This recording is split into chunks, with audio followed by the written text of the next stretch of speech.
Hi, I'm Holly Cook. I'm the proud director of the Governmental Affairs Office, and welcome to this year's ABA Day event. Once again, we have to do it virtually, so as part of the fun, we decided from GAO that we were going to give you a tour of some of our favorite places in the Washington, D.C. area, since you can't be here yourself.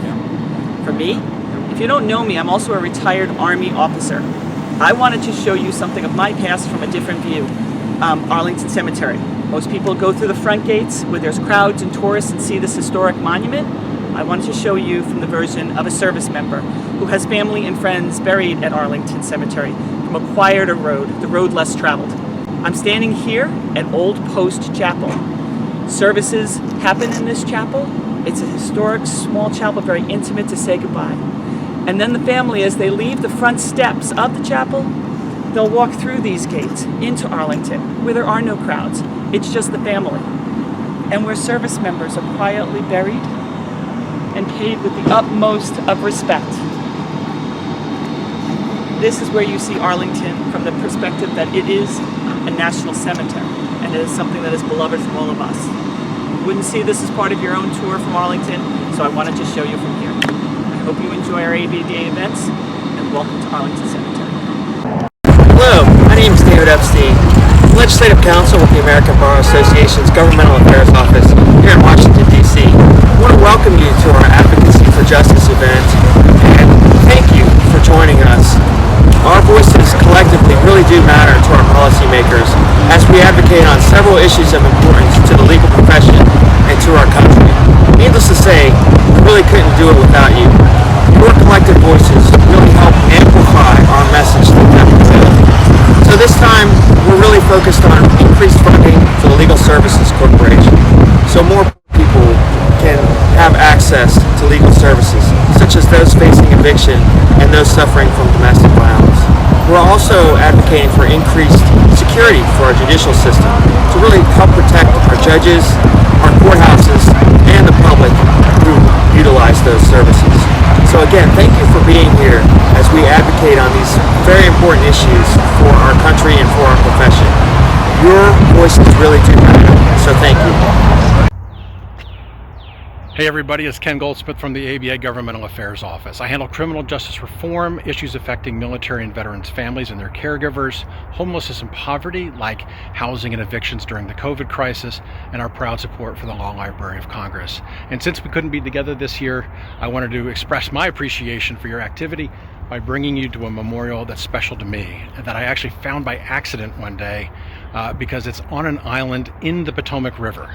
And that is because we're at the other Roosevelt Memorial, the Teddy Roosevelt Memorial. It is gorgeous normally. It has a large moat going around it with flanking fountains. It has the president with his outstretched hand and a gesture of, hey kids, get off my lawn.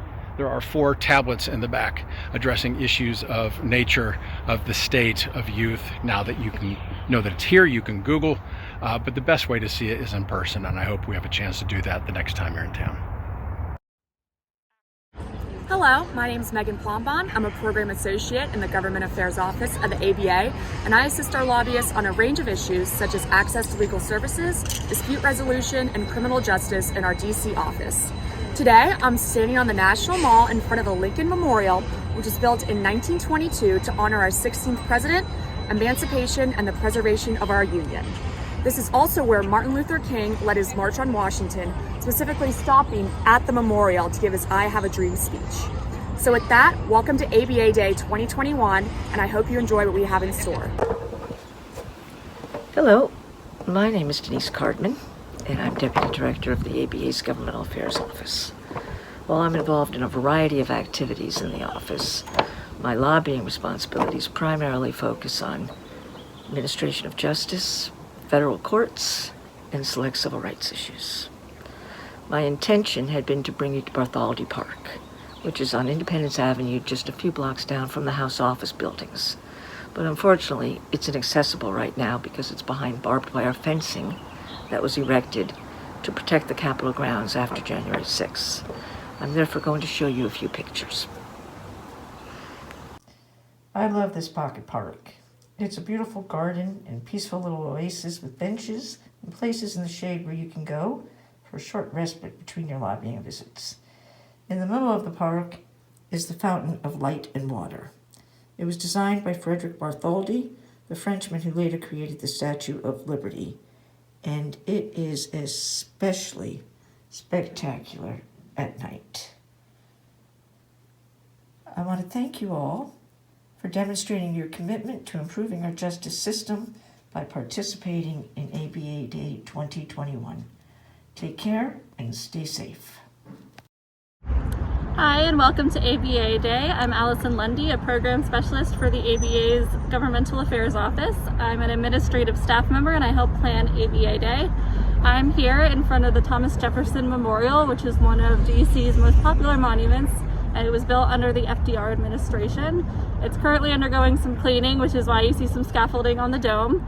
On the outside, it features a sculpture of the Committee of Five, who are the 5 members who drafted the Declaration of Independence, and inside there's a statue of Jefferson himself. It sits on the tidal basin, which is one of my favorite spots in DC. This is where every year during our annual Cherry Blossom Festival you can come to see the flowers at peak bloom. So I hope you're enjoying your virtual tour of DC, and we look forward to hopefully seeing you in person next year. Hey everyone, my name is Michael O'Neill. I'm a legislative counsel at the American Bar Association, and I just wanted to welcome you to ABA Day 2021.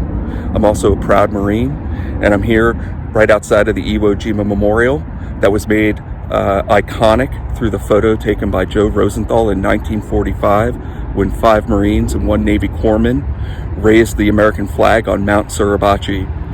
The Battle of Iwo Jima claimed 27,000 American casualties, and this memorial is the most iconic photograph, potentially even in history, but certainly for the Marine Corps. And it also is the time when Admiral Chester Nimitz coined the iconic term where uncommon valor was a common virtue. So I just wanted to say thank you. We have a different mission, but I hope we live up to it with the same strength and tenacity and honor that we do in the Marine Corps. Semper Fidelis. Hi, I'm Allison Rosenstock, the Grassroots Specialist for the Governmental Affairs Office, and I work on digital advocacy. Today, I'm here at the National Zoo, founded in 1889. One fun fact about this zoo is that it has over 2,700 animals. In my opinion, the most fun are the giant pandas. The giant pandas here were a gift from Chinese Premier Zhou Enlai in the 1970s. Since then, many pandas have been born here, and they plan to stay here until at least 2023. Thanks, and welcome to ABA Day. Hi, my name is Eric Story, and I'm your Director of Grassroots and Digital Advocacy for the American Bar Association. And I would really like to show you a monument that not a lot of people get to see here, and that is our famed cherry blossoms. Our cherry blossoms were a gift from the nation of Japan in 1912, and they gifted us about 3,000 of these. These are incredibly beautiful trees. There's about 12 different species in all, but they only bloom for about 1 week out of the year. I'm gonna put my mask on because I'm gonna go into some public here. But the funny thing about the gift was about half of them were initially either diseased or had some sort of insects in them. So Japan actually the next year gifted us another 3,020 of them. Of that original gift, only about 100 of them are left. But we do have all 12 varieties around the tidal basin, around the National Mall, and really all throughout the city. It really is something special. Every year we get reports on these things, and we get peak bloom forecasts. And we are fortunate enough to be in the peak bloom right now. So I would like to introduce you to Washington, D.C.'s famous cherry blossoms.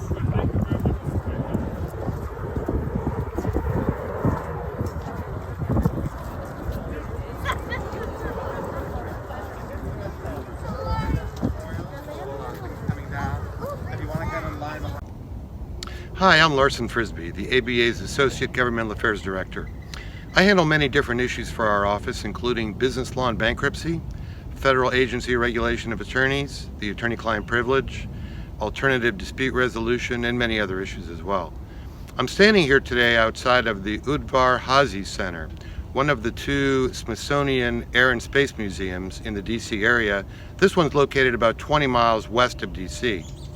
This museum is home to many famous aircraft, including the Enola Gay, which dropped the first atomic bomb on Japan in World War II, the Space Shuttle Discovery, and the SR-71 Blackbird, the fastest airplane in the world. Welcome to ABA Day 2021, and thank you for helping us to fight for justice. Hello again, and welcome back to Day 2 of ABA Day 2021. I hope you enjoyed that whirlwind tour of DC by members of our governmental affairs staff. It's a reminder of what awaits all of us when we gather in person for ABA Day 2022. It's going to be a great time. And thanks again for participating in yesterday's events. I hope you now have a stronger understanding of our two focal issues. I also hope you've utilized the available digital tools to contact your members of Congress to ask them to take action to advance our issues. If you have any questions on how to access any of our resources, please feel free to contact Eric Story of our GAO staff at 202-662-1770. So what are we going to do today? Well, in this final 90 minutes of programming, we have a stellar lineup of issue experts and leaders on Capitol Hill. They're going to provide us insights on why these issues matter so much. They're also going to help us understand what's going on in Congress right now. So let's get started. I'm pleased to introduce Rula Alouche, a member of the ABA Day Planning Committee, who's going to moderate a discussion between two giants of the legal aid community. Rula, talk to us. Hi, everyone. Thank you for joining us for this important conversation on supporting legal services and the Legal Services Corporation. We're very lucky to have with us today two distinguished guests who are leaders in the legal community and tireless advocates for access to justice and legal services. Ron Flagg currently serves as president of the Legal Services Corporation after having served as vice president for legal affairs and general counsel since 2013. Mr. Flagg has a long list of leadership roles in the legal community, including previously serving as president of the District of Columbia Bar. He currently serves as chair of the District of Columbia Bar's Pro Bono Task Force and chairs the board of National Veterans Legal Services Program. We're also lucky to have with us Robert Gray. Robert Gray currently serves as president of the Leadership Council on Legal Diversity and is senior counsel with his firm Hunton and Williams. Mr. Gray has been an active member of the legal community and the American Bar Association throughout his career. He is a past president of the ABA and also served as chair of the association's policymaking body, the House of Delegates. In 2010, Mr. Gray was appointed by President Obama to the board of the Legal Services Corporation, and he still serves in that capacity. I could say so much more about both of them, but needless to say, we're really honored to have you both join us today. Thank you for taking the time for this important conversation. Thanks, Rula. It's great to be here. Thank you, Rula. Thank you. Robert, if I could, I'd like to start with you and just ask, how have legal aid needs changed during this COVID-19 pandemic?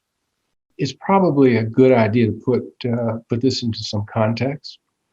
The National Research Center at the University of Chicago conducted a study for us in 2017 where they looked at the legal needs of low-income Americans versus the resources they had.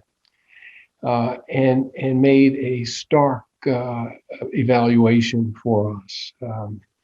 We were able to determine that 86% of Americans who are subject and would be available, have the opportunity for legal services to be provided to them, either were receiving no assistance or inadequate assistance. You know, that amounts to about 57 million people, or about 18% of the population that's eligible. Contrast that with the fact that we have now had to deal with a pandemic, which has been extremely disruptive to everybody's lives. But more importantly, it has had a tremendous and adverse effect on low-income Americans. For example, we saw an increase of 1,200% of those eligible in Atlanta not being able to receive or receiving inadequate assistance. for their legal needs. This has been an incredibly difficult time, not only for those Americans who are in need of those services, but the stress that it has put on the resources that they need available to them to exercise their legal rights.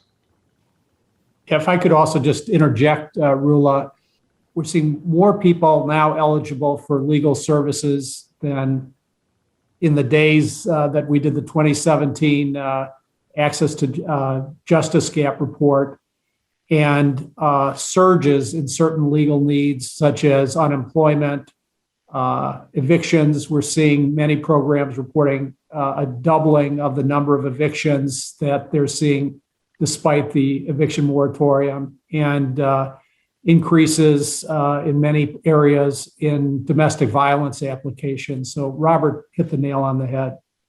So Ron, how is the Legal Services Corporation responding to these significant needs that you've both explained to us? First and foremost, LSC is a funder, so obviously we're focused on funding. Just over a year ago, we were avidly seeking and succeeded in securing $50 million in emergency funding in the CARES Act, which we granted out in 3 weeks in 2 tranches, a grant program of about $2.5 million to increase the technological capacity of our grantees so that they could operate remotely. And then the other $47 million or so for general operations, including notably hiring more lawyers and more paralegals to meet the increased need that Robert just referred to. We continue to seek additional emergency funding, and we'll be doing that for some time.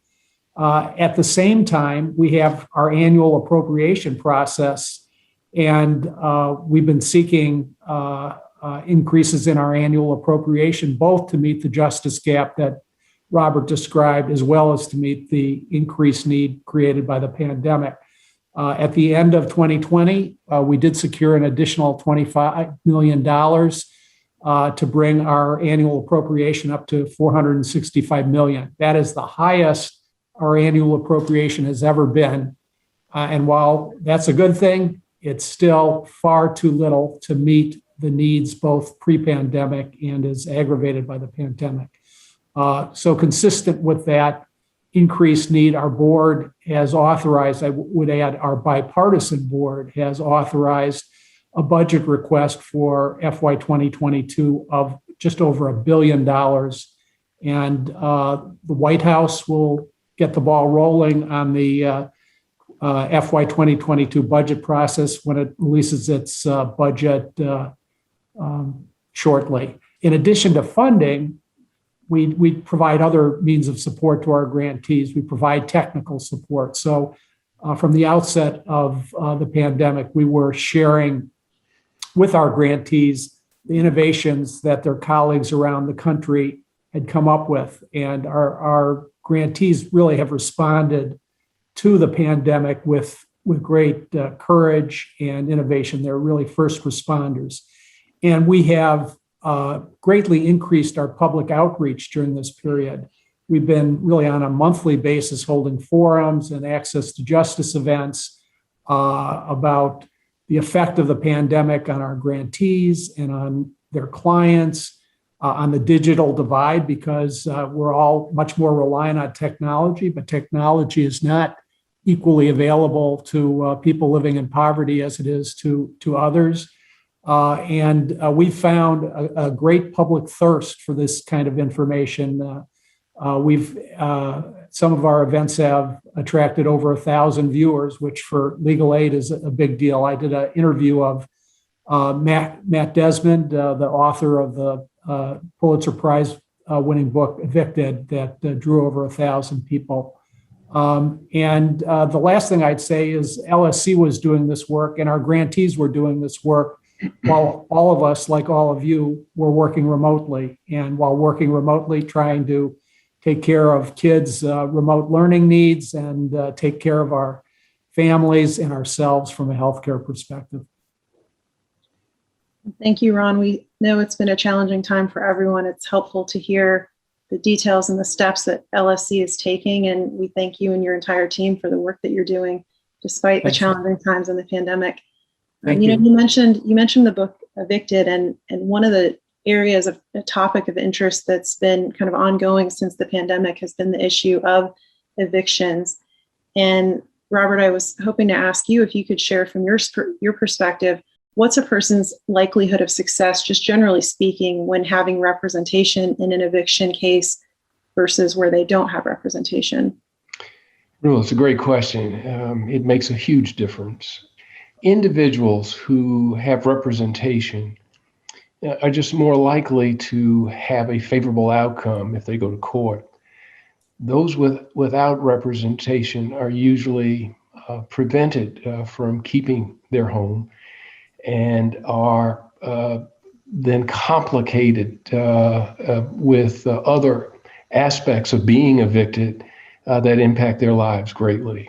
The services of a pro bono lawyer or a lawyer from legal aid can make a huge difference in the outcome of an individual's case. For example, in Shelby County, Tennessee, those without representation prevailed about 2% of the time. And then you contrast that with Cleveland, Ohio, where where the legislature was able to pass a law that granted a right to counsel in eviction cases. And in those instances, low-income Americans were able to prevail 93% of the time. So having counsel, being able to rely on representation, either through advice or in-person representation, makes a huge difference in the outcome of an individual's case. Wow, those are staggering statistics. Thank you for sharing those with us. You know, Robert just shared with us specifically about the eviction issue. What can you say that lack of funding for LSC means for individuals outside of eviction cases, just generally speaking?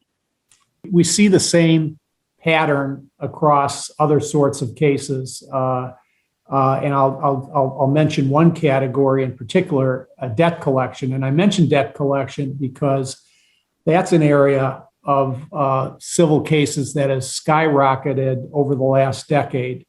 And very few people in debt collection, very few defendants in debt collection cases are represented by a lawyer. And in fact, many, and in some jurisdictions, most default. We have data that show that, like in evictions, having a lawyer makes a difference. In Philadelphia, for example, unrepresented defendants in debt collection cases prevail 35% of the time, which actually is probably higher than you would see nationwide. But if they're represented, they prevail 93% of the time, a huge difference. In Virginia, where Robert is, unrepresented defendants prevail just 2% of the time, which I think is probably closer to the national figures that I typically see. But represented defendants prevail 10 times that percentage, over 23%. So having a lawyer in cases other than evictions makes a huge difference.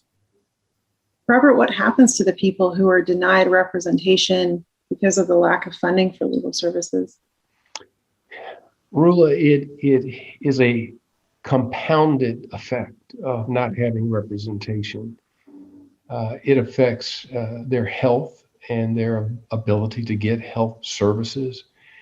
It obviously affects, as we've talked about before, their homes, their ability to meet their debt requirements. They usually have staggering unemployment issues. It affects custody. It is something that has a ripple effect throughout their lives. What we found out is that assistance comes in many forms. Some of it is just through advice. Some of it is just through counseling. Just being aware of your rights and having the opportunity to respond in a way that is thoughtful and analytical gives them a chance to work out ways in which to resolve their conflict. But make no mistake about it, when they are represented, either by pro bono counsel or by a legal aid attorney, the level of comfort, the level of protection, the level of security is magnified tremendously, and their lives are less disrupted. They are more productive, and they're able to care for their families. This is what we've learned to be part of what allows people to maximize their full potential. When they are hampered and without representation, it's like walking into court, one hand tied behind your back, and somebody says, okay, let's see both hands. And you're unable to do it. You're unable to not only have your rights determined fairly, but also to not be able to have your rights adjudicated fairly because you are unprepared, you're not knowledgeable, and the need for representation is magnified in those situations. That one hand tied behind the back analogy is so impactful. It really helps, I think, people understand the importance of having a legal aid attorney and legal services for individuals who have this need. Ron, I guess as a last question, for those of us who are listening and inspired by the desire to provide comfort and protection to people with these needs, can you talk about what one needs to do to actually become a legal aid attorney? Well, thanks, Rula. I hope people are inspired to do exactly what you've suggested. There is no single path to becoming a legal aid lawyer.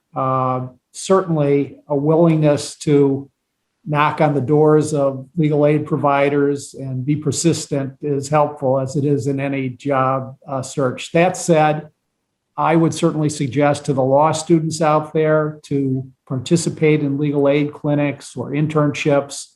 Those sorts of experiences will help you first help people in need early in your career and get a sense of what legal aid work is like, and will help you establish connections with organizations that are helpful in subsequent job searches. And likewise for the attorneys out there, whether you're in a law firm or practicing on your own or in the government, provide pro bono assistance to legal aid organizations and their clients.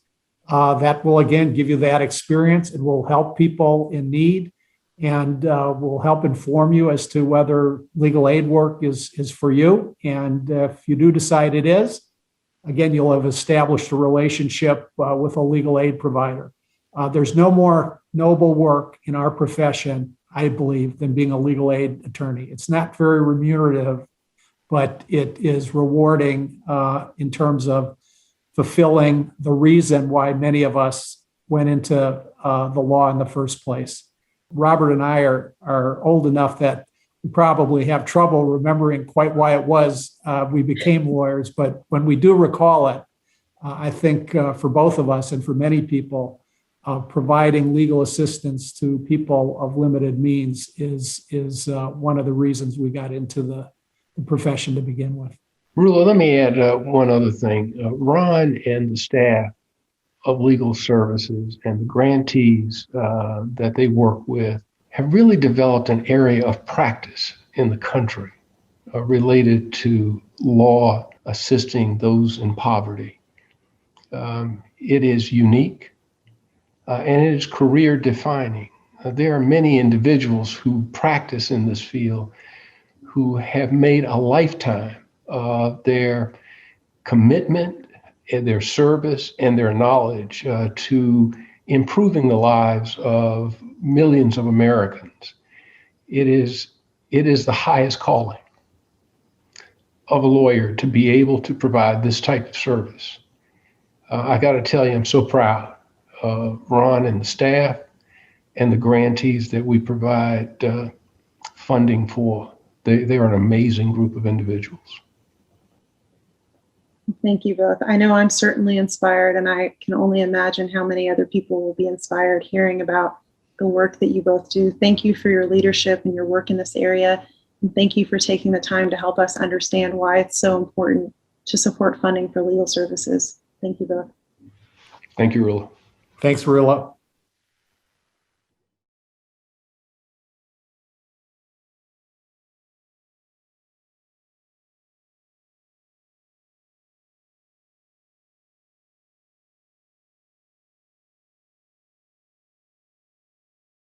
Hello, my name is Persis Smith, and I am making this video to thank Pine Tree Legal. Pine Tree Legal came to me at one of the lowest parts of my life. I had just left my husband of 5 years from a domestic violence marriage and had 2 small children at home. I needed to obtain a protective order for myself and my 2 children, as well as go to court for divorce. And Pine Tree Legal was there to help.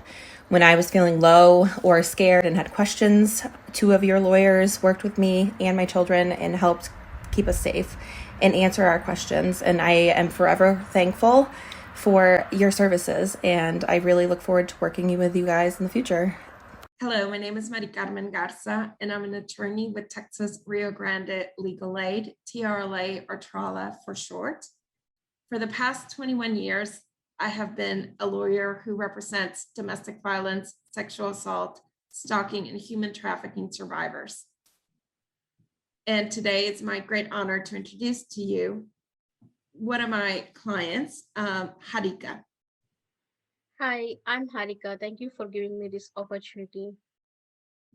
Harika, can you tell us a little bit about yourself, a little bit about your history and your story? Sure. I'm from India, belongs to a big family where I come from a lot of traditions, religion, customs, and all. So, where we follow that very strictly, where the good daughter never say no to the family. That's how I came. And after I married to my husband, according to the Hindu traditions and all, I came to the United States along with him with lot of happiness and lot of desires. But once I came here, I'm completely my world was completely different, and he showed me the true colors. Initially, it was started with like emotionally, and later it went the physical abuse, and it ended up with the sexual abuse. And later, I realized that he's controlling everything, and like a financially, immigration status, and everything, like even my health insurance, everything. And the major thing is like he fixed the cameras all over the house, and I just asked him what is the reason for fixing the cameras all over the house and especially in the bedroom. And he told that that's a rule we need to follow in this country. I thought that yes, that's a true. And as I believed him a lot and I trusted him a lot, and I really thought that he's my world. And he didn't even allow me to talk with my parents later. He didn't allow me to communicate with any of the persons like my neighbors, friends, or anyone. I even don't know like who are my neighbors. That's how I am, because he's completely isolated me at home. So later he started asking me to do all the chores in regular basis. Even though I finished, he used to abuse me in different ways. Basically, he treated me like a slave. Harika, how was it that you became connected to TRLA? Okay. After taking all this abuse, one fine day, it went very worse. Like he called to the cops and he committed that move me to the mental health unit. And after going there, the psychiatric doctor and my caseworker, they concluded that I'm a victim of domestic violence. And they supported me a lot. I stayed like almost more than one day. I think 2 days I stayed. In the second day, they told my husband he dropped the divorce documents at the mental health unit front office. So I just showed to the doctor and my caseworker, and they explained me the true colors of my husband more. Then they connected me to Denton County Friends of the Family, which is in Denton, and later they connected me to Trolla, and Mary Carmen was appointed as my attorney. Harika, was there anything wrong with you that needed you to be at this mental health hospital? Sorry, pardon me? Was there anything wrong with you to go to the mental health hospital? No. So tell us about why you needed a lawyer at that time. So the main thing is in the divorce, he used as a ground that I'm mentally unstable. That's the first thing. And second thing, by that time, I'm having the 2.5 months old baby boy who is a US citizen. So to protect my kid and to protect me to stay in this country. I just need an attorney or need a legal services, um, to prove that which was false, what is he's trying to claim. Was this the only matter that you were having to navigate at the time, or did you have other issues that you needed to figure out? So it's not only the divorce thing, as I told you, like he controls my immigration status. I'll be out of status by the time, within a month. Like after he filed the divorce, within a month, I need to leave the country because I don't have immigration status, as he controls my immigration and even the financially. So that's why I need the legal aid. And as a result of working with legal aid, can you tell us what was the outcome of your situation? Okay. There are a lot of changes. So the main things are as I told you, like when I came from India, I don't know anything here. I don't know whom to contact, whom to approach. I'm really scared to talk with the people because of my communication and all. But once I connected to the legal aid, like initially I connected to Denton County Friends of the Family. When I am there, they gave me the counseling services. They gave me like a lot of suggestions, how to talk, how to communicate. It's okay, even though if you are wrong, they told me to talk. Then only the people can understand, even the court can understand, even the higher authorities or anyone whom you are talking, they can understand your situation and they will try to figure it out and they will try to help as much as possible they can. So that's how I started talking slowly to one by one, and later as after connecting to Trolla, I got Mary Carmen, Megan, and like other couple of attorneys. So which they supported me a lot. Not even see, I'm telling you, like many of the attorneys, I'm not treating them very low. Just try to understand the way how I am connected to Trolla is. Generally, the attorneys will any attorney will take the they will work from morning 9 to 5 or some there will be certain time, but in my case, to be honest, Mary Carmen or Megan, whomever it may be from Trolla or DCF, they continually worked me all the time. They are available for me 24/7, which where the victim needs that kind of service. That's what we deserve. So, and they took my case into the next level, like by getting the experts, by opening about the tradition, culture, how I came, like what on under what type of traditions did we married, like me and my husband. So they try to explain to the court, they filed for the jury, they try to explain the court what I went through, how I came, how I grew up. Then only the judge understand all the things and the jury understood all the things, and they gave me the I believe that they gave me the fair justice, and I got my son as a sole custody. Now I am the sole custody of my son. I can make exclusive decisions for my son. I'm really happy and thankful to all the decisions which helped me. Thank you, Hadika. Thank you for trusting us with your case, with your story, and for being courageous throughout the process. Like Hadika, there are many other survivors, and as Hadika mentioned, sometimes there's more than one legal issue. In Hadika's case, and any other individual that we work with, it's important that we work being victim-centered and holistically addressing as many of the issues that they present, as often there may be different legal issues altogether. Thank you, Hadika, for sharing your story and for your courage and bravery. Thank you so much for giving me this opportunity. I request from all the victims, on behalf of all the victims, we really need the legal aid services like this, because you are our voice in the court and you are our voice in front of the officials. So that's why we really need the legal aid. Like people who are coming from coming from other countries like me, they really need the legal aids because they don't have any financial support or moral support. Moral support is very important, which I got, and which I blessed with my attorney. Thank you so much. Thank you.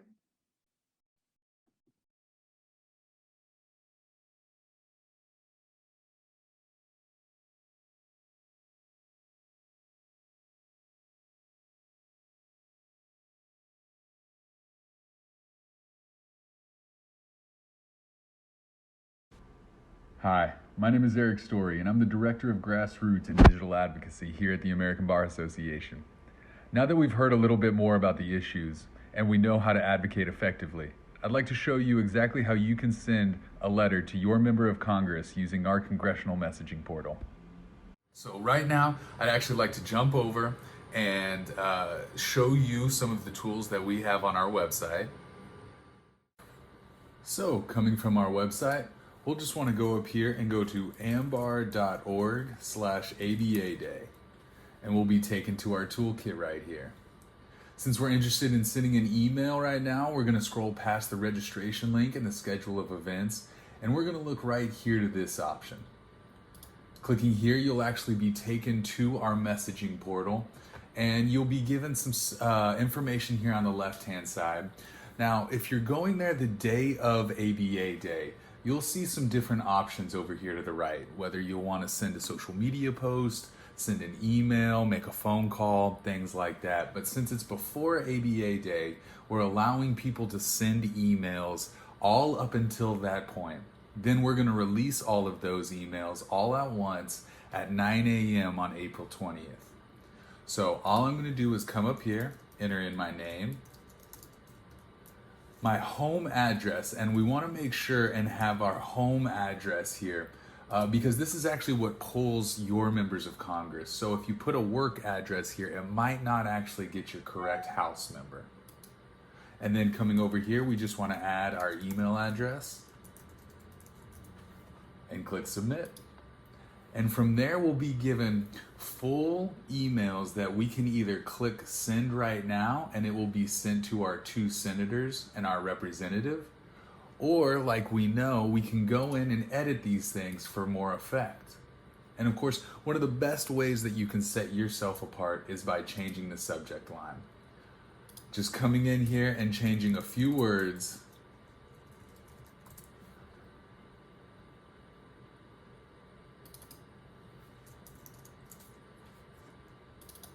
And just like that, it looks like a very different email coming in. Of course, we can also come in here and just add a quick paragraph. As a legal professional, I am deeply concerned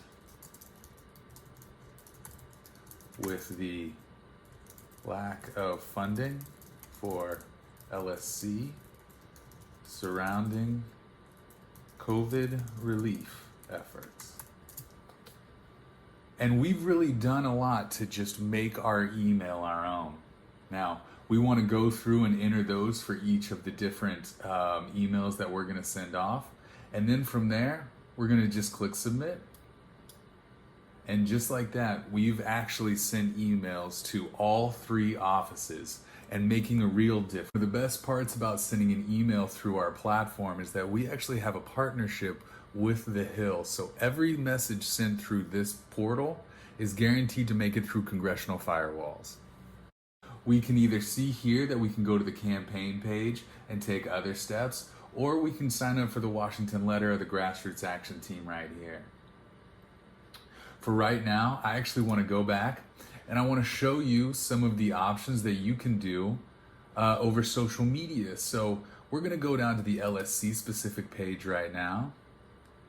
And this is really your toolkit for all things LSC. We have our advocate function right here. We also have some great links to LSC, along with a one-pager that you are able to download and either mail in or email in, depending on whatever your meeting type is. We also have state-specific resources if you scroll all the way to the bottom, so you can actually find each one of your states go on here and find this, and you can actually go and find your exact district specific infographics. These things have great information with specifically just for, like, say, Texas's 1st district. We have things like rural residents, the amount of veterans that qualify for LSC, the amount of disaster declarations by state, and a lot of other information. But really the main things that we're gonna focus on for our infographics are the fact that attorneys make all the difference in domestic violence cases and housing cases. But coming back from here, we're gonna actually go and click on Advocate now. And we're actually going to look at what it's like to send a tweet. Now, since I've actually entered in my information already, it saves all of that. So all I have to do is go in and tell it what I want to go and do. I've actually already linked my Twitter account as well. So whenever I come up here, I can sit here, that's funny, and we can see the thank you email sent for sending the last letter. But right here for Tim Kaine, I know I want to send this over my Twitter account. So all I have to do is click tweet, and it's already plugged in right here. I can go in here and change things, and I can add even an image if I wanted to, or I can add another tweet. But this is really the mainstay, and all I have to do now is click tweet, and I've officially reached out to my member. Of course, while I'm here, I see ABA Grassroots has just sent out a post, so I'll go ahead and like that. But that's actually how easy it is for you to get online and send a message directly to your members of Congress. Of course, you can see here that we have several other options for you to tweet out, and we also have infographics and things like that. So going back to our ambar.org/ABA Day page, I'd also like to direct your attention further down the page, past the training videos and state captain information, to your social media toolkit. Now here's where we have set everything out for you with suggested posts, even hashtags that you can use. But really what we have here that is really valuable to you is these images that you can include on your posts. Like we said, we really want to focus on the fact that attorneys make all the difference in domestic violence and evictions cases. So I'm just going to come on here and I'm going to copy or save my image as. I'm going to save that. And then when I'm going over to write my tweet, I can easily add my image right there. And it's a matter of just clicking that. And it's that simple. Of course, I'm not going to send that right now, but that is really some of the tools that we want to use on our website. So now we want to ask ourselves, what do we want to include in these social media posts that will actually take it to the next level and be heard above the noise? And for that, I'm going to take you back to our slides here and give you just a quick checklist of things that you can run through to make sure that your social media post has everything it needs.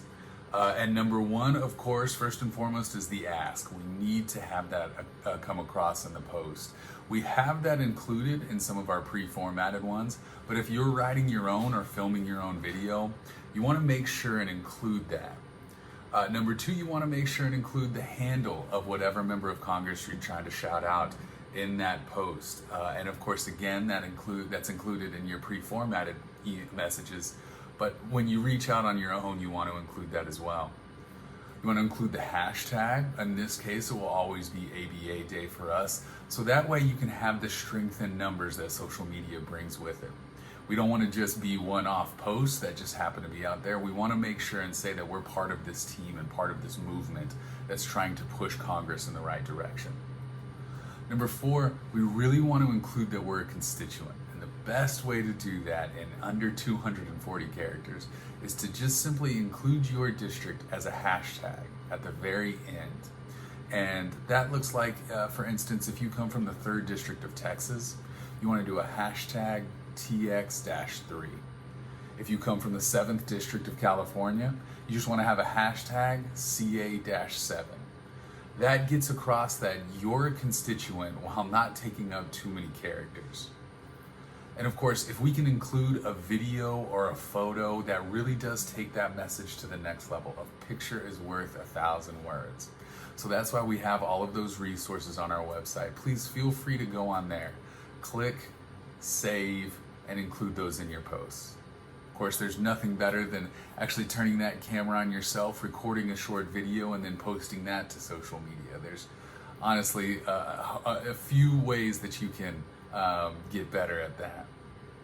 And then of course, you want to make sure and include the ABA grassroots in there as well, so that we can help bolster your message. We can like, we can retweet, we can comment, and we want to interact with you as much as you're interacting with the members of Congress.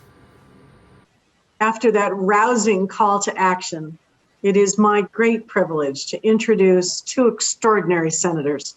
First, the chair of the Senate Judiciary Committee, Senator Dick Durbin, followed by Senator John Cornyn.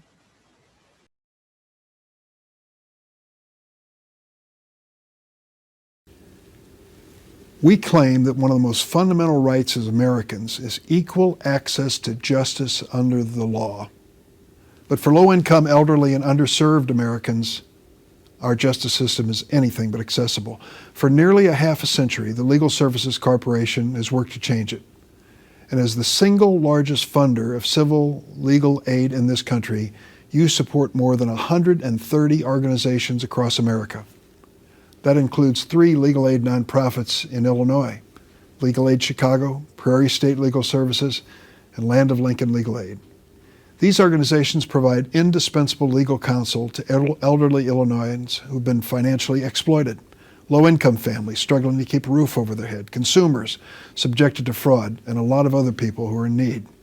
You're the champions for our most vulnerable citizens, and we need to make sure that you have the money you need to create a more just America.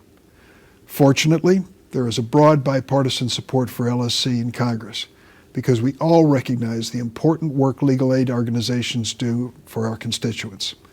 So I'm going to work with my colleagues across the aisle to include robust funding for LSC in this year's appropriations bill. Thanks for defending the people of Illinois and all underserved Americans.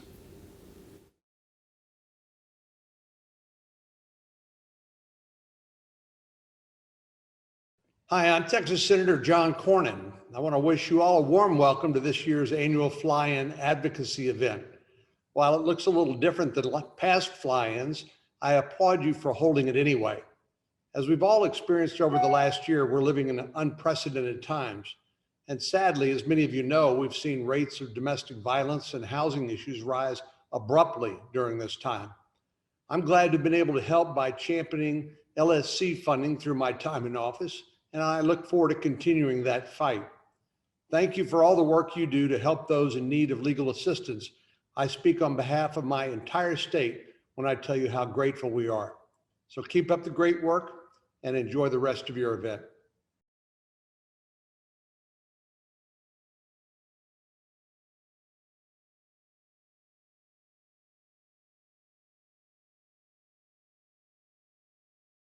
Speak up. Now that sounds really simple. I know when I say that, people say, of course it means speak up. What it means is recognize that all of us have a certain amount of authority, a certain platform. Even if we might not think it's large, there are people that listen to us. Whether you have 4,400 or 4 followers on your social media, that means there are people that are looking at you. There are people that are watching you. Speak up and use your platform in a meaningful way. The profession can only advance if attorneys like me and you share our story so that we move the needle forward for access to the profession and access to justice. Your voice matters. There's many ways that advocacy is done. I used to, when I was a law student in Washington, D.C., work on the Hill for a U.S. Senator. I'm a former state legislator, and so I know the importance of advocacy, and advocacy is done many ways. The personal, one-on-one interaction, or through the digital means. we're in the 21st century, and it's an important way that lawyers can express their position, their support or opposition on key issues to their members of Congress. And now it's my high honor to introduce House Majority Whip James Clyburn of South Carolina. Thank you for being with us today. Thank you very much for allowing me to be a part of your virtual fly-in. I've always enjoyed interacting with you on this occasion and look forward to when we can come back together in person.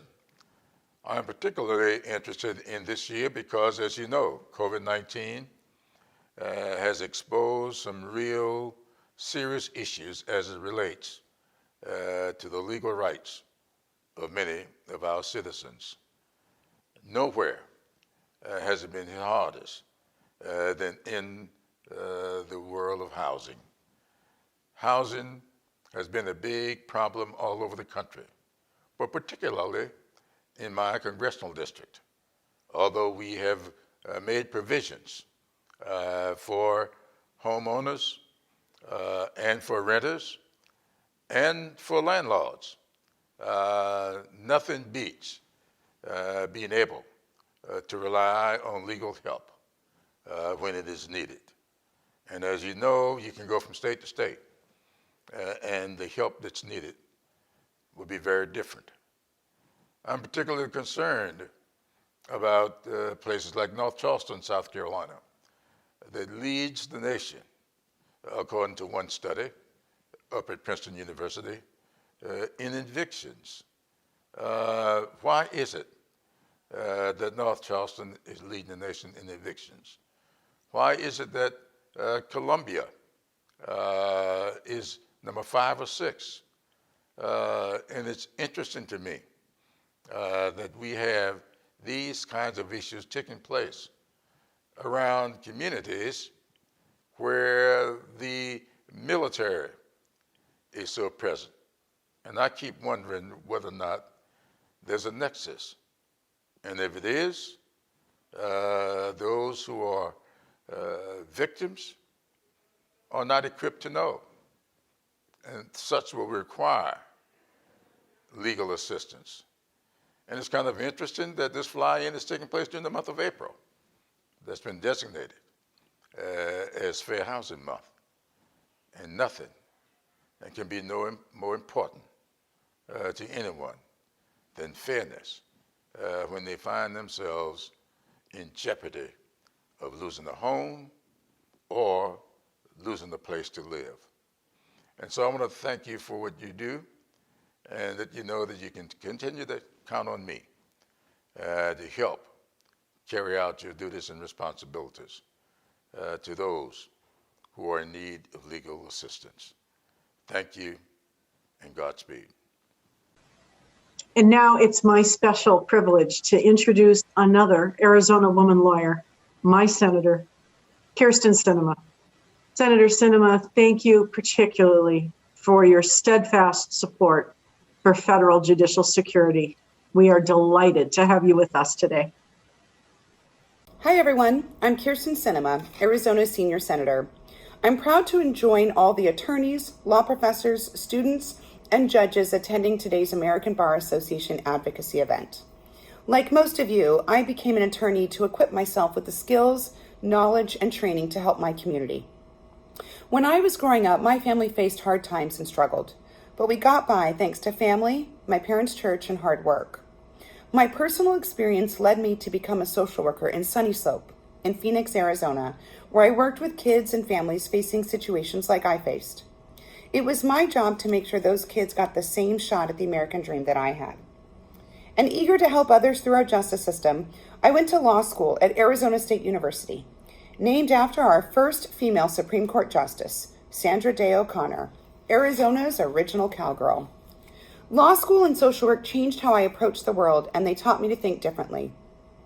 Both backgrounds have shaped my approach to getting things done in the Senate, teaching me to turn off, like a light switch, the chaos and noise, and focus on finding real, tangible solutions to our challenges. These days, it can seem like there's a new controversy every day, and it's easy to get distracted by every insult, every tweet, and every partisan food fight. But like many of you, my focus remains on solving problems and not getting bogged down by petty distractions on Twitter or TV. Legal practice, as you all know, requires individuals to be respectful to each other while participating in an adversarial process. Whether you win or lose your case, the legal profession teaches us to respect the rule of law, to participate in an impartial process that respects both sides, and to remain committed to our Constitution. And I use that same approach in the Senate. That approach allows me to work with anyone on either side of the aisle, even if we have profound disagreements on some issues, to find common ground and fix issues keeping everyday Americans up at night. That value also represents a core principle of the Legal Services Corporation, which seeks to guarantee American families equal justice to access, and to ensure such access for those who are unable to afford legal aid on their own. Hundreds of thousands of veterans, elderly victims of foreclosure, and women and children desperate to escape domestic violence rely on Legal Services Corporation to help access justice. I've urged congressional leaders to fully fund the Legal Services Corporation so it can continue the critical work of providing legal support to Arizonans in need. America faces big challenges right now. Currently, border communities in Arizona and across the Southwest are paying the price for the federal government's failure to secure our border and fix our broken immigration system. The complexities of immigration law make it nearly impossible for migrants to understand their legal rights. So we need to improve legal orientation programs, language programs, and access to legal assistance to ensure legal processes are administered fairly and consistently across Arizona and the entire southern border. As with most issues, partisan battles will not help us achieve these goals, especially amid the current health and economic crisis. That's why I remain focused on building bipartisan coalitions to get results. Another aspect of ensuring American families have equal access to justice is keeping our judges safe. Last year, the son of a New Jersey federal judge was tragically murdered in a targeted attack in his own home. It was later revealed that the shooter was also targeting one of our Supreme Court justices. And we all remember the tragic murder of John Roll, the chief judge of the United States District Court for the District of Arizona, who was killed in Tucson 10 years ago. These heartbreaking tragedies cannot be ignored. Congress must ensure that we protect our judges, who protect the legal and constitutional rights of the American people. And that's why I partnered with Republican Senator Lindsey Graham to pass into law the bipartisan Reauthorizing Security for Supreme Court Justices Act, a bill that permanently provides Supreme Court police the resources and ability to ensure domestic and international protection for our justices. Similar investments in safety and security must be made for judges at all levels. Judges show up in good faith to work and administer justice for millions of Americans. Their safety and security should be a priority. So that's a long list, and it's a strong start, but we won't accomplish anything if Congress remains consumed by partisan warfare. Now more than ever, we need leaders who break out of rigid ideologies and bring people together to solve problems. Elected leaders are sent here by hardworking people to be change makers, not newsmakers.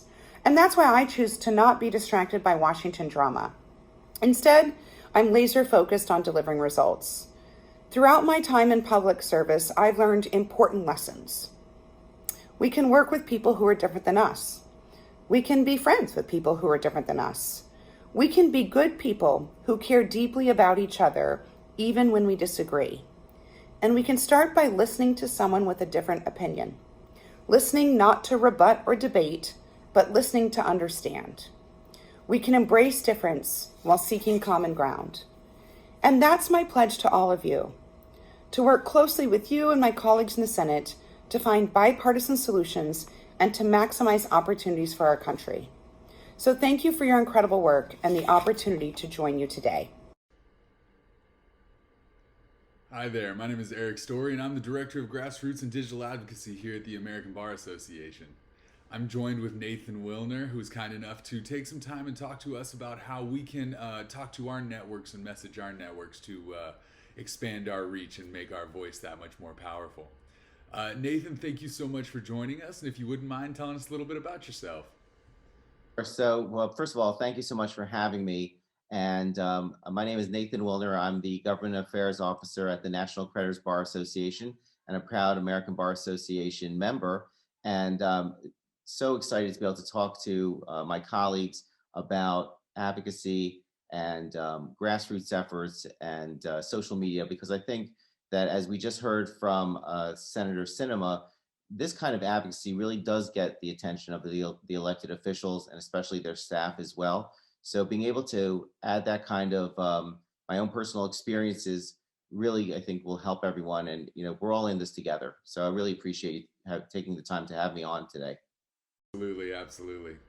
Well, I'm quite familiar with how adept you are at LinkedIn. And I know some of the legal professionals that are watching right now have strong LinkedIn networks, maybe even have strong Twitter and Facebook followings. But they're not quite sure how to actually utilize these channels to get their networks involved in what they're working on. Would you mind telling us a little bit about how we can activate the people around us and get them involved in some of our projects? Absolutely. So something that I learned actually from Eric and about how LinkedIn works, it was sort of intuitive on my part, but not completely obvious, was that so many members of legislative offices, staffers, members that work on the Hill do look at LinkedIn on a regular basis. So the first thing is, you're going to be hitting your target audience by posting things on LinkedIn. So besides building your own personal network, you start with your colleagues, your friends, your office. Those are kind of easy. But then as time goes on, you're going to look for other people that practice in your space or other trade association members that link up with the same ideology and focus that you're trying to get across about who you are and what you're about. Now, many people, their first inclination is they see a post put up by, by a trade association or even a different bar association or court, and then they just cut and paste and put it up. That's better than nothing, but that doesn't really get the attention of people that are scrolling through their LinkedIn feed. What makes it unique if it's about you? And so you have to think of yourself as a brand. What do you stand for? What are you about? Because if you do this on a regular basis, and most experts suggest that at least 3 times a week, you post something on a regular basis and at varying times. And again, there are studies as to what time of day, what day of the week will get the most views. But again, you want to make it personal. So for instance, if we're talking about, ABA Day, while the ABA has fantastic graphics, if you want to get people's attention, you're going to see if you can find a picture of some advocacy effort that you did previously, maybe last year or another year when we were in person, noted as an archive photo. So it's clear that it's not a current photo, but that is going to get the attention. That's going to stop the reader and say, hey, what's Nathan up to? What's Eric up to? And that's going to draw them in. And then they're going to look at the verbiage. And again, you want to always link it to either a registration page or to more other information that's about the issue you're talking about. But the first thing is, if you don't get the person's attention, you've really not accomplished much. And then the next step is you want to reciprocate on other people's posts. So if you see a fellow member of your firm, a member of your committee that is interested in something and it mirrors what you're trying to accomplish, definitely want to like it. You want to comment on it. You want to reshare it. Those are the things that you need to think of over and over again: is reshare, like, and comment, and even like other people's comments. So every time you touch a social media platform, it not only goes to your list of contacts, but it goes to that person's list of contacts. And again, it doesn't have to be all encompassing and overwhelm you. But if you get into the regular basis of several days a week at certain times, you'll see that what your brain will do is you'll start thinking about things that you do or things that you read, and you'll say, that's good for LinkedIn. Or I just met with that legislator last year, and I have a photo with that person. I'm going to highlight this this advocacy effort or this legal issue, and that is going to get the attention. So I've been doing this for quite a while, and I know that it works because I've spoken to legislators and staffers and colleagues and people in other associations or in other states, and they say, "Oh, you're the LinkedIn guy." Now, at first, I was a little taken aback. I didn't want to be the LinkedIn guy. But then I realized that I'm accomplishing my goal. And that is how you can use that tool to really advocate for issues that are so important to attorneys and the practice of law. Great. That's great. And I will say you have been referred to as the LinkedIn guy around the office, but I promise only in good ways, only in good ways. I know a lot of people that are watching interact with different posts and different things that are on social media, but they're not quite sure what types of posts are really the best for them to get their message across. Would you let us know what types of things and actions people can take to really amplify their message? All right, we should be recording.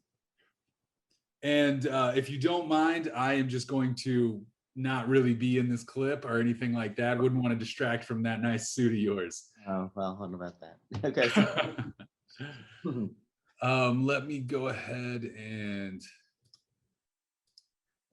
also gallery.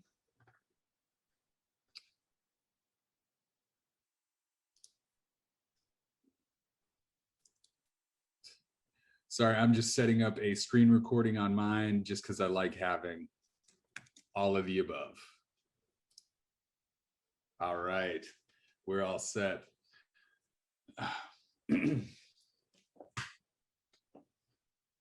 Nathan, thank you so much for joining us today. We really appreciate you taking the time to speak to everybody. First and foremost, if you wouldn't mind, just telling us a little bit about yourself and sort of what you would like to talk about. Sure. So, well, first of all, thank you so much for having me.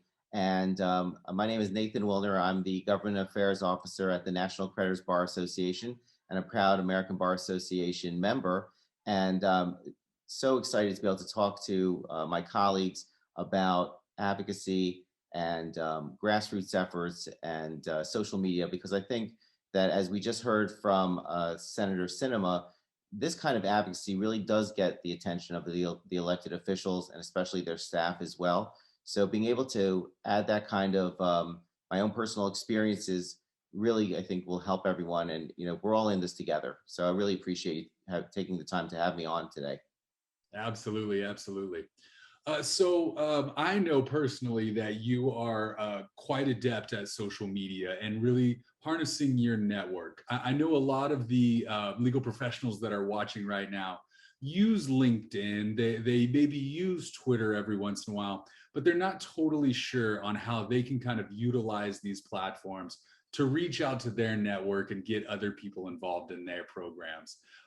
Would you mind telling us a little bit about how you use LinkedIn and Twitter, and maybe how some people can use those situations either in their firm or on their personal basis? Sure, absolutely. So something that I learned actually from Eric and about how LinkedIn works, it was sort of intuitive on my part, but not completely obvious, was that so many members of legislative offices, staffers, members that work on the Hill do look at LinkedIn on a regular basis. So the first thing is, you know, you're going to be hitting your target audience by posting things on LinkedIn. So besides building your own personal network, you start with your colleagues, your friends, your office.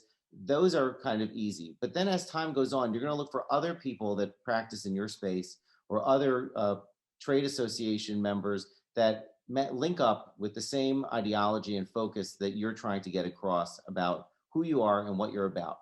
Now, many people, their first inclination is they see a post put up by, by a trade association or even a different bar association or court, and then they just cut and paste and put it up. That's better than nothing, but that doesn't really get the attention of people that are scrolling through their LinkedIn feed. What makes it unique if it's about you? And so you have to think of yourself as a brand. What do you stand for? What are you about? Because if you do this on a regular basis, and most experts suggest that at least 3 times a week, you post something on a regular basis and at varying times. And again, there are studies as to what time of day, what day of the week will get the most views. But again, you want to make it personal. So for instance, if we're talking about, ABA Day, while the ABA has fantastic graphics, if you want to get people's attention, you're going to see if you can find a picture of some advocacy effort that you did previously, maybe last year or another year when we were in person, noted as an archive photo. So it's clear that it's not a current photo, but that is going to get the attention. That's going to stop the reader and say, hey, what's Nathan up to? What's Eric up to? And that's going to draw them in. And then they're going to look at the verbiage. And again, you want to always link it to either a registration page or to more other information that's about the issue you're talking about. But the first thing is, if you don't get the person's attention, you've really not accomplished much. And then the next step is you want to reciprocate on other people's posts. So if you see a fellow member of your firm, a member of your committee that is interested in something and it mirrors what you're trying to accomplish, definitely want to like it. You want to comment on it. You want to reshare it. Those are the things that you need to think of over and over again: is reshare, like, and comment, and even like other people's comments. So every time you touch a social media platform, it not only goes to your list of contacts, but it goes to that person's list of contacts. And again, it doesn't have to be all encompassing and overwhelm you. But if you get into the regular basis of several days a week at certain times, you'll see that what your brain will do is you'll start thinking about things that you do or things that you read, and you'll say, that's good for LinkedIn. Or I just met with that legislator last year, and I have a photo with that person. I'm going to highlight this this advocacy effort or this legal issue, and that is going to get the attention. So I've been doing this for quite a while, and I know that it works because I've spoken to legislators and staffers and colleagues and people in other associations or in other states, and they say, oh, you're the LinkedIn guy. Now, at first I was a little taken aback. I didn't want to be the LinkedIn guy, but then I realized that I'm accomplishing my goal. And that is how you can use that tool to really advocate for issues that are so important to attorneys and the practice of law. Absolutely, absolutely. And I apologize, but we have referred to you as the LinkedIn guy. It is not anything but a compliment around our office. That's really great. And I think getting a lot of these people to post in the right ways is really important. But can I ask, what types of posts do you like to interact with? So again, don't be a one-trick pony. Don't just cut and paste other materials. If you have a comment, you have something to add, or you can make it personal, it goes much further to get people's attention and buy-in, and also comment. Sometimes you can even post a question like, I'm looking forward to attending ABA Day.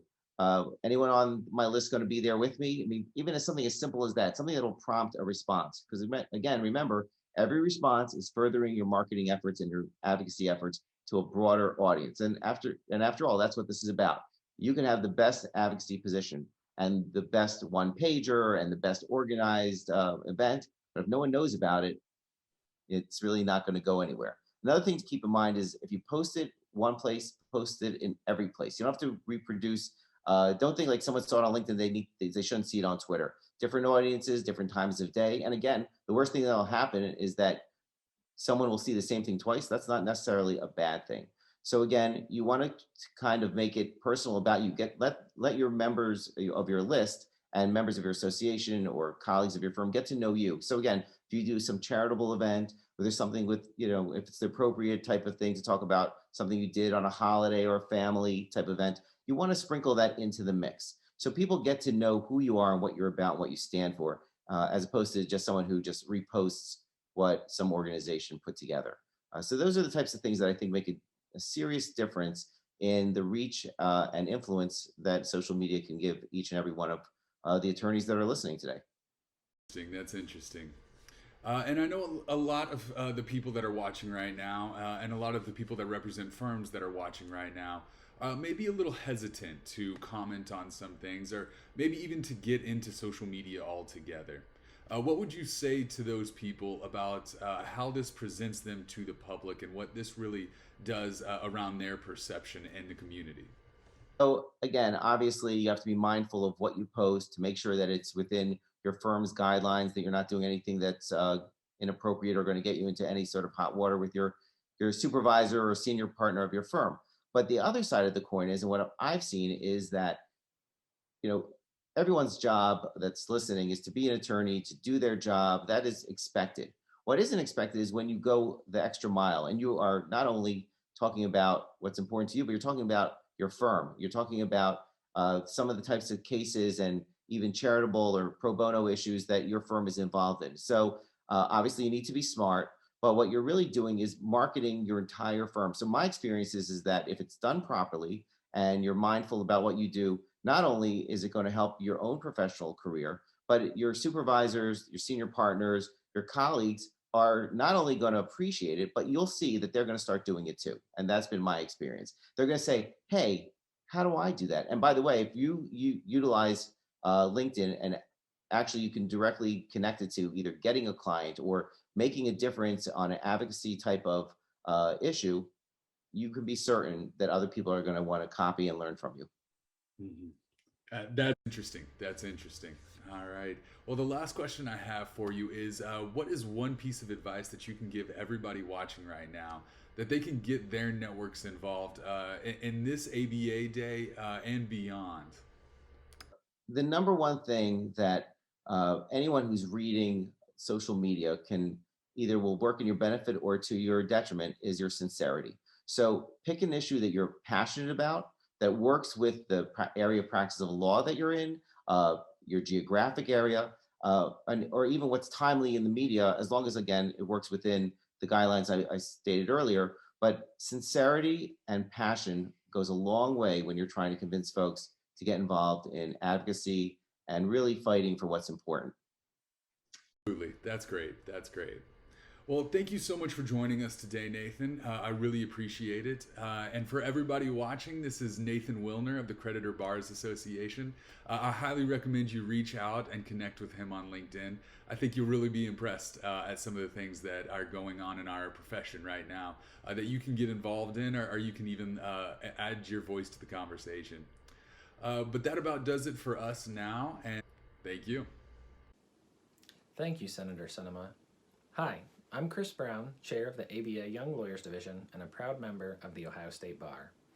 I wanted to thank everyone who advocated during ABA Day this year. It really is encouraging to see the legal professionals on the front lines and our leaders in Congress working together. I know we have made a real impact on legal aid funding and judicial security. These are two critical issues to the legal community, but there is much more to be done. Law students and young lawyers around the country are facing insurmountable student debt, only made worse by the pandemic. The Biden administration is currently exploring options for debt relief, but as legal professionals, we have the power to make a real difference. That is why this summer we are planning another advocacy event to address the student debt crisis. The ABA has long advocated on issues of student debt, mainly for public servants. We expect issues surrounding student debt and student loans to be debated in Congress over the coming months, so we need your voices in the conversation. Luckily, our virtual platforms allow us to continue to engage with our members of Congress and senators from the comfort of our homes. This summer, please continue to use these tools to engage with ABA members by going to ambar.org/grassroots. I'm very proud of what we've been able to accomplish this ABA Day and can't wait to see the impact we'll have over the summer. Now I would like to introduce ABA President-elect Reggie Turner and ABA Day Planning Committee Chair Bill Bay to close us out. Thank you both for your leadership and guidance, and I look forward to seeing all of you later this summer. Thanks to Bill's hard work, Trish's leadership, and the tireless efforts of the Planning Committee, state captains, and GAO staff, this has been a truly memorable virtual ABA Day. While we all miss the camaraderie of an in-person ABA Day, this virtual meeting has afforded us the opportunity to reach out and digitally network with hundreds of our colleagues across the nation. I want to take this opportunity to announce with great pleasure that Bill has agreed to chair next year's ABA Day Planning Committee. That means you can expect another outstanding experience, hopefully in the nation's capital next year. Thank you, Bill. ABA Day 2022 is set for the week of April 4th. Please mark your calendars and plan to join us so that we can continue to work together to improve our justice system. Thanks, Reggie. I look forward to your leadership and working together as we strive to make a difference this year and every year. I too want to take this last opportunity to thank each of you for taking the time to participate in the ABA Day program and to use the digital tool to advocate effectively for increased funding for Legal Services Corporation and for measures to improve judicial security. I cannot emphasize enough that it is your voice that is so important. It is your commitment and your message that you bring that gets the attention of the members of your congressional delegation. The effectiveness of ABA Day really does depend on you. One more important reminder, please continue to reach out to your congressional offices. Building relationships is essential. Stay focused on contacting your district offices on a regular basis. Let's be sure that our members of Congress have the information they need to make informed decisions about the issues that are crucial to our profession and the justice system. Now let's talk about what's ahead. Next year, we're going to celebrate the 25th anniversary of ABA Day.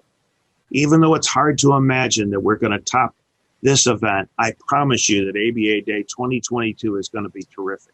You will not want to miss it. But there's going to be lots of opportunities the rest of this year to be involved with important issues. We are already planning events like this one as we address the issues of importance to the profession. Let me close with the most important part of this. This is a team effort. I have been blessed with the support and hard work of our President, Trish Rifo, our ABA Day Planning Committee, and our state captains, and a wonderful GAO office. Thanks to each of you. None of this would have happened without them. I hope to see all of you and work with you the next year and see you in person for ABA Day 2022.